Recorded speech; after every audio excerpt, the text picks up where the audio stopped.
Hello, hello. So today I wanted to answer this question that I've been asking myself for a very long time that I'm still asking myself. How to stop listening to this little voice in your head, how to say shut up to this voice that is very annoying, to this voice that is trying to belittle you, that is most of the time bringing you down. And I recently read this book of Florence Given, Women Living Deliciously, that I'm in love with. I absolutely love this book. It's just always a pleasure to read it. And in this book, Florence is basically saying that the voice in your head, this little voice in your head, is not actual you. It's not the actual you, you know, it's not your soul, it's not you that is talking. It's actually another person's voice. You have to see it as a person that is totally external from you, that is trying to interfere with your thoughts, with your mind, and who's trying to belittle you.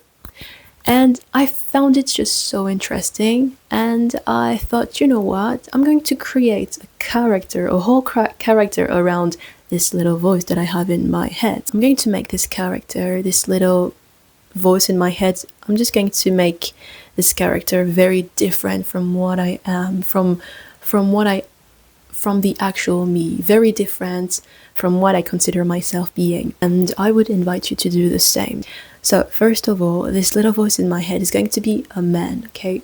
Because I'm a woman, so I want it to be different from me. So I'm going to think it as a man. I'm also going to consider that this little voice in my head is actually an old-aged man. Last but not least, I'm going to imagine that this voice is from an old-aged, grumpy man. So now every time that this little voice in my head will just trying to say something like, no, you can't do this because it's too blah blah blah, no, you're not legit to do it, I don't know, whatever, I'm just going to imagine this grumpy grandpa talking to me, and why would I listen to an old grumpy like grandpa? No.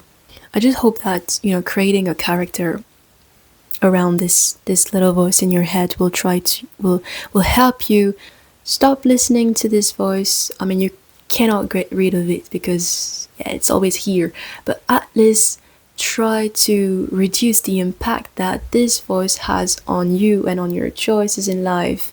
Every time this little voice will be talking in your head, I want you to imagine it as another person external from you and very different from you talking to you. Would you really listen to this person? No. And neither do I. Neither would I. So yeah, that's it for me. And thank you so much. I hope this will help. And I send you all my peace and love.